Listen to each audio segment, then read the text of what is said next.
There are objects in this world that carry with them such sinister energy that they defy all logic and reason. Pieces that traverse generations, leaving a trail of horror and death wherever they pass.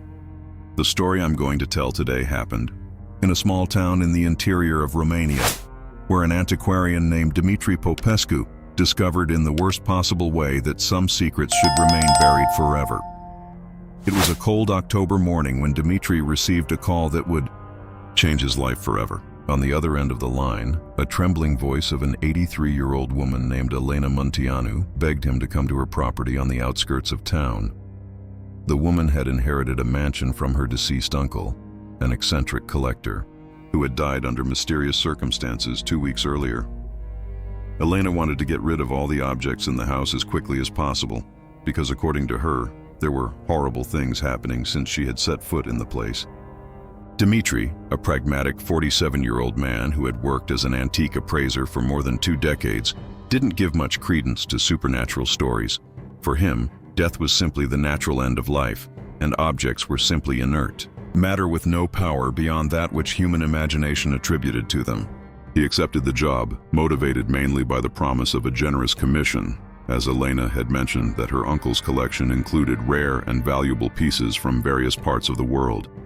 The mansion was isolated on top of a hill surrounded by a dense forest that seemed to swallow sunlight even during the day.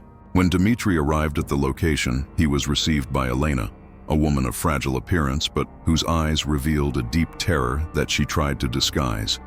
Her graying hair was disheveled and her hands trembled visibly as she led him through the property.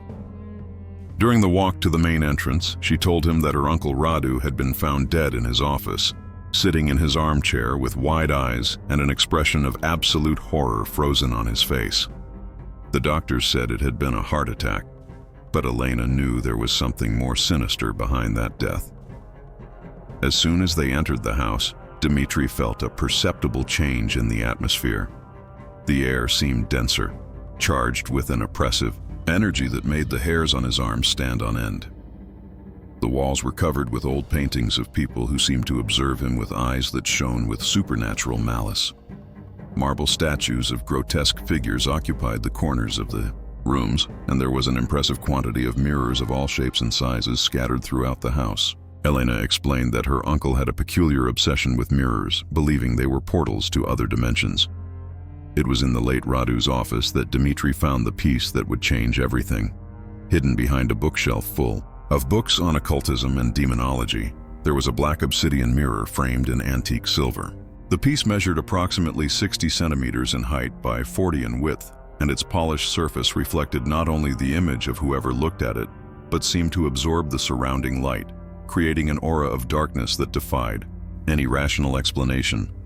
Intricate engravings covered the entire frame, symbols that Dumitru couldn't identify, but which somehow caused him a sensation of profound discomfort.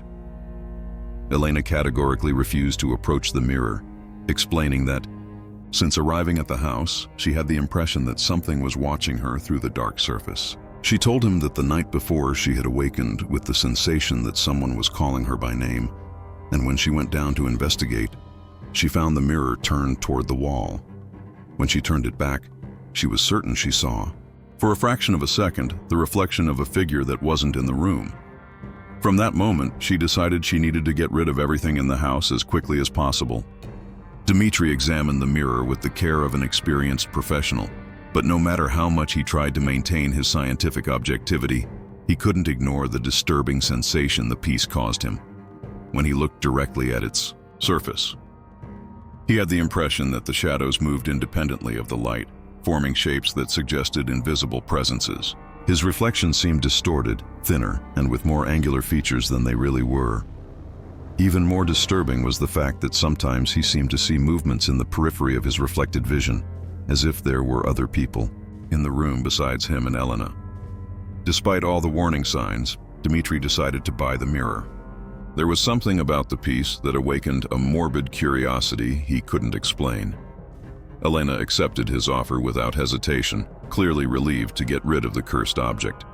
During transport to his own house, Dumitru noticed that the moving company driver refused to look directly at the mirror, muttering prayers in Romanian while carrying it. When questioned, the man simply said he had a bad feeling about that specific piece. Dimitri's house was in the historic center of the city, a 3-story townhouse that he had converted into part residence, part showroom for his most valuable antiques. He decided to place the obsidian mirror in his office on the 2nd floor, positioning it so he could observe it while working. During the first few days, nothing abnormal happened, and Dimitri began to convince himself that Elena's stories were the product of an imagination shaken by grief and isolation. But on the 4th night after acquiring the mirror, everything changed. Dimitri woke up around 3 in the morning with the sensation that someone was calling him. The voice was low, almost a whisper, but persistent enough to pull him from deep sleep. He first thought it might be a thief, but when he went down to check, he found all doors and windows properly locked. It was then that he noticed a faint light emanating from his office. When he went up to investigate, he discovered that the obsidian mirror was glowing with a pale luminescence that had no apparent source. As he approached the piece, Dimitri could see that its surface was no longer simply reflecting the surrounding environment. Instead, it showed scenes that didn't correspond to the reality of his office. He saw dark stone corridors, underground, chambers illuminated by torches, and hooded figures performing rituals around blood-stained altars. The images were so vivid that he could almost smell the sulfur and hear the sinister chants that echoed through the mirror's surface. What terrified him most was when he realized that one of the hooded figures had stopped its ritual and was looking directly at him through the mirror. The creature's eyes glowed with supernatural malevolence, and Dimitri was absolutely certain that it could see him the same way he saw it. The figure began to approach the mirror's surface from the inside, extending a skeletal hand toward the barrier that separated the two worlds. Dimitri instinctively backed away, but couldn't look away from the horrifying scene unfolding before him. It was at this moment that the mirror began to whisper. They weren't words in any language Dimitri knew, but somehow he understood the meaning. The voice promised forbidden knowledge, power over life and death, unimaginable riches in exchange for a simple offering. All he needed to do was touch the mirror's surface and let the entity from the other side enter his world. The temptation was almost irresistible, as if the mirror was exercising a hypnotic influence over his mind. Dimitri fought against the impulse with all his willpower, but discovered that his feet were moving involuntarily toward the mirror. His right hand began to rise on its own, fingers extending toward the dark surface. It was only when he felt the supernatural cold emanating from the glass that he managed to break the trance and abruptly retreat. The mirror emitted a sound that seemed like a mixture of a scream of rage and lamentation, and the images on its surface dissolved, returning to show only his normal reflection. In the days that followed, Dimitri tried to convince himself that it had been just a particularly vivid nightmare, but the physical evidence was undeniable. His footprints were clearly marked in the carpet leading to the mirror, and he found scratches on the silver frame that definitely weren't there before. Even more disturbing was the fact that his appearance had begun to change subtly. His hair was graying prematurely, deep wrinkles began to form around his eyes, and he had lost almost 8 kilograms in a week without any change in his diet. Customers who visited his shop began to comment on his sickly appearance, and some refused to remain in the same room as the obsidian mirror. Children who came with their parents cried inconsolably whenever they approached the 2nd floor, and pets categorically refused to climb the stairs. A cat that had entered his shop by accident was found dead the next day, without any apparent injury, but with completely white eyes as if it had seen something that had drained its soul. And if you're already feeling chills from this story, imagine what's still to come. If you want to discover the darkest secrets of the obsidian mirror, subscribe to the channel right now so you don't miss any details of the horrors that are just beginning. And tell me something. Have you ever had any strange experiences with old mirrors? Have you ever felt that someone was watching you through the reflection when you were alone? Leave your story in the comments. Who knows, it might become our next tale of terror. The situation became even more sinister when Dimitri discovered that it wasn't just him who was being affected by the mirror. His neighbor, a 55-year-old retired teacher named Ioana Cristescu, began to report strange happenings in her own house. She told him that during the night she heard voices whispering through the walls that separated the two properties. Voices that spoke in ancient languages and pronounced words that made her blood freeze. Her plants began to wither without explanation, and she found wet footprints in her basement, despite there being no leaks or water infiltration. What worried Ioana most was the behavior of her 12-year-old grandson, Stefan, who used to spend weekends at her house. The boy, previously cheerful and communicative, had become quiet and melancholic.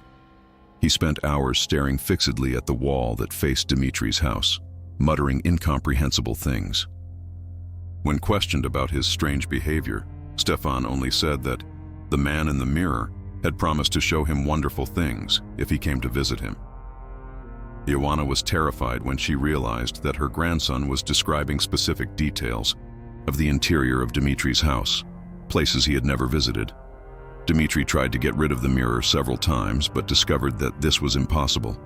Every time he tried to sell it or donate it, something terrible happened to prevent the transaction. A collector who had been interested in the piece died in a car accident on the eve of the purchase. A museum that had accepted to receive it as a donation suffered a mysterious fire that destroyed only the wing where the mirror would be exhibited.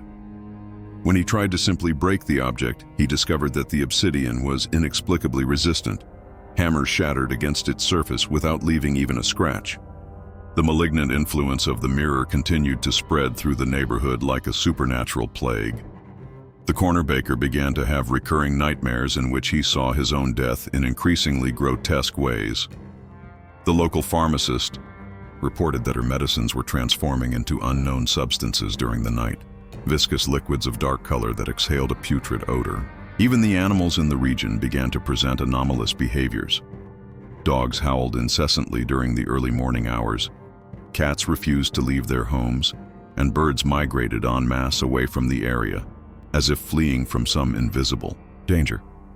It was then that Dimitri decided to investigate the origin of the mirror. He returned to Radu Munteanu's mansion, which was now abandoned since Elena had moved to another city shortly after selling the objects. The property was in a state of accelerated deterioration, as if decades had passed in a few weeks. The surrounding vegetation had withered completely, creating a circle of death that was slowly expanding. Inside the house, Dimitri found Radu's personal diary, hidden in a secret compartment in his office wall. The diary revealed a story of obsession that extended for more than 3 decades. Radu had acquired the obsidian mirror from a gypsy merchant in 1987 during a trip to an antique market in Brasov. The gypsy had warned that the mirror was an Oglinda souffletelor pierdut, the mirror of lost souls, created in the 15th century by an alchemist named Vlad Dracul, not to be confused with the famous Vlad the Impaler, but an equally sinister, distant relative. The alchemist had forged the mirror using volcanic obsidian mixed with ashes of people executed for witchcraft, creating a portal between the world of the living and a dimension inhabited by entities thirsty for human souls. According to Radu's writings, the mirror functioned as a spiritual trap. The entities on the other side offered forbidden knowledge and supernatural powers to attract their victims, but the price was always the possessor's soul. The process was gradual. First, the mirror began to show tempting visions, then exercised a growing psychological influence, until finally the person was completely possessed or their vital essence was drained through the object's surface. Radu had resisted for years, but the last entries in his diary showed clear signs of mental deterioration. He described detailed conversations with the mirror's entities, which had begun to manifest physically in his house. The final entry in the diary was written just 2 days before Radu's death. They promised that if I leave the portal open, I will be able to see my deceased wife again. She appeared yesterday in the mirror, more beautiful than ever, extending her arms in my direction. I know it's an illusion, but the pain of longing is greater than my fear. Tonight, I will finally touch the mirror's surface. If someone finds these words, destroy the damned object, or it will consume everything around it. The entities are getting stronger, and soon they won't need the mirror anymore to cross to our world. Dimitri realized with horror that he was following exactly the same path as Radu. His own sanity was deteriorating, and he had begun to see the figure of his deceased mother in the mirror, calling him to reunite with her on the other side. The temptation was becoming irresistible, and he knew he didn't have much time before succumbing completely to the malignant influence of the object. He needed to find a way to break the cycle before it was too late, not just for himself, but for the entire community that was being slowly contaminated by the supernatural presence of the obsidian mirror. Desperate to find a solution, Dimitri sought help from Father Gheorghe Ionescu, a 72-year-old cleric who had served the small Orthodox church in the city for more than 4 decades. The priest was known for his vast library of ancient texts on demonology and exorcism, knowledge he had acquired during his studies in remote monasteries in Transylvania. When Dimitri described his situation, the priest's face visibly paled, and he immediately recognized the signs of a high-intensity demonic infestation. Father Gheorghe explained that the Mirror of Lost Souls was mentioned in several medieval texts as one of the most dangerous objects ever created. According to the ancient scriptures, the alchemist Vlad Dracul had made a pact with 7 different demons, each representing one of the capital sins, to infuse the mirror with enough power to open permanent rifts between dimensions. The object was not just a portal, but a true demonic fortress that strengthened itself with each soul it captured. The longer it remained in the world of the living, the more difficult its destruction became. The priest revealed that there was only one known way to destroy the mirror, a banishment ritual that required the presence of 7 people pure of heart, each representing a virtue to counterbalance the sins that fed the object. The ritual should be performed during the new moon, when the barrier between worlds was weakest, but paradoxically, when malignant spirits were also most vulnerable. The problem was that the ritual required a sacrifice. One of the 7 people involved would lose their life to permanently seal the portal. While Father Gheorghe explained the details of the ritual, even more sinister events began to unfold in the city. Little Stefan, neighbor Ioana's grandson, disappeared from his bed during the night, leaving only wet footprints that led directly to Dimitri's house. When the police were called, they found the boy standing in front of the obsidian mirror, completely motionless with completely white eyes and an expression of terrible ecstasy on his face. He whispered constantly in a language no one recognized, and his skin had acquired a cadaverous pallor that made the veins appear as dark lines under the surface. The paramedics who tried to remove Stefan from the house were all affected by the mirror's influence.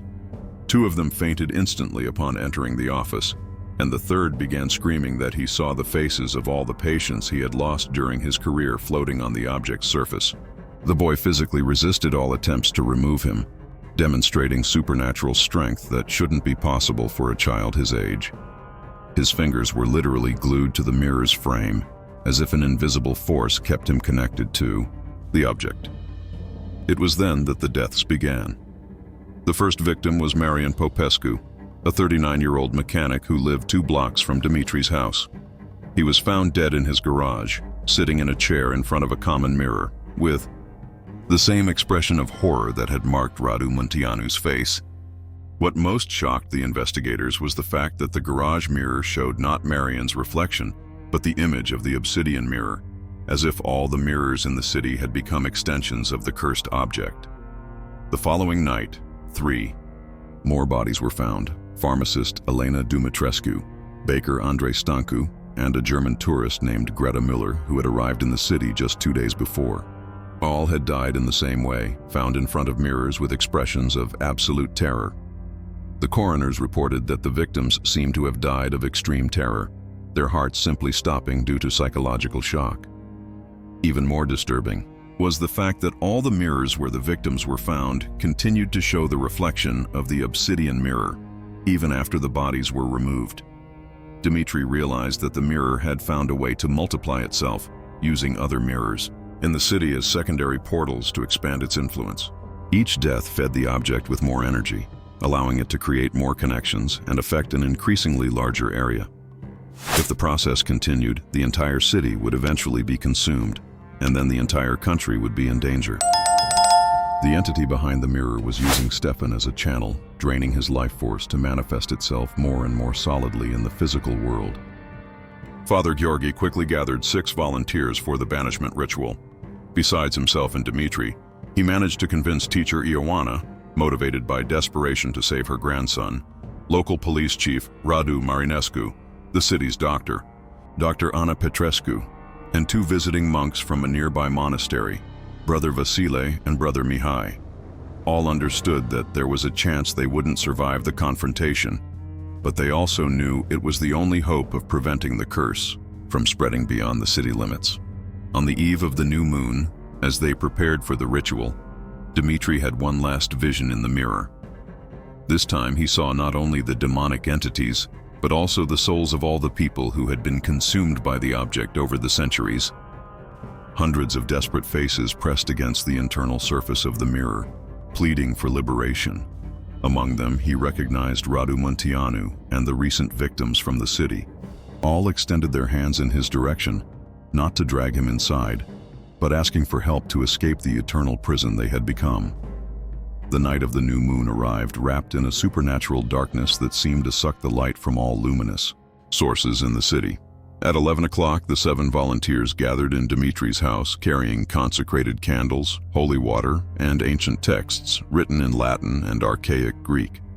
The air was charged with an electrical energy that made hair stand on end, and everyone could feel a malignant presence observing every movement they made. Stefan still remained motionless in front of the mirror, but now his skin had become almost translucent, revealing dark veins that pulsed with a sinister light. Father Georga began the ritual by tracing a circle of blessed salt around the mirror, while the other 6 participants positioned themselves at specific points forming a 6-pointed star. Each person held a sacred object, an Orthodox cross, a Catholic rosary, a miniature Torah, a Buddhist symbol, an Islamic amulet, and a Nordic runic stone. The idea was to use the combined force of different spiritual traditions to create a barrier that the demonic entities couldn't break. As soon as the priest began to recite the first words of the exorcism, the mirror reacted violently. Its surface began to undulate like water, and horrifying sounds began to echo from inside the object. Screams of agony, maniacal laughter, and lamentations in dead languages filled the air, creating a cacophony that tested the limits of human sanity. The demonic entities manifested more clearly than ever, their grotesque forms pressing against the dimensional barrier, trying to break through to the physical world. Stefan began to convulse violently, his body contorting at impossible angles, while a grave ancient voice came from his mouth. The entity spoke through the boy, promising unimaginable riches and unlimited power to whoever interrupted the ritual. It offered secret knowledge about the future, the cure for all diseases, even the ability to resurrect the dead. The temptation was almost irresistible, but the ritual participants maintained their concentration, continuing to recite the sacred words, even when tears of blood began to flow from their eyes due to the spiritual effort. As the ritual progressed, the paranormal manifestations intensified. Objects flew through the room, the walls began to bleed, and shadowy figures materialized in the corners of the room. The mirror began to crack, releasing a blinding light that seemed to suck the life from everything around it. One by one, the houseplants withered and died, insects fell dead from the ceiling, and even the floor wood began to rot under the participants' feet. It was when Brother Vasile, the youngest of the monks, began to fail. At 28 years old, he had dedicated his life to divine service, but the intensity of the supernatural attack was beyond his capacity for resistance. Blood began to flow from his ears and nose, and he fell to his knees, unable to continue reciting the prayers. At this moment, one of the entities managed to partially break the barrier, manifesting as a giant shadow with fire eyes that extended toward the fallen monk. Dmitri, realizing that the ritual was failing, made the decision that would change everything. Remembering the words from Radu's diary about the need for a sacrifice, he broke formation and ran toward the mirror. Ignoring the warning screams from the other participants, he placed both hands on the obsidian surface, allowing the malignant energy to flow through his body. The pain was indescribable, as if thousands of ice needles pierced every cell of his being, but he maintained contact, deliberately channeling the curse to himself. What happened next defied all laws of physics. Dmitri began to age rapidly. His hair became completely white in seconds, deep wrinkles formed on his face, and his skin acquired the texture of ancient parchment. But at the same time, his connection with the mirror allowed him to see the true nature of the entities trapped inside the object. They weren't demons, but rather human souls that had been corrupted over the centuries, transformed into abominations by the mirror's influence.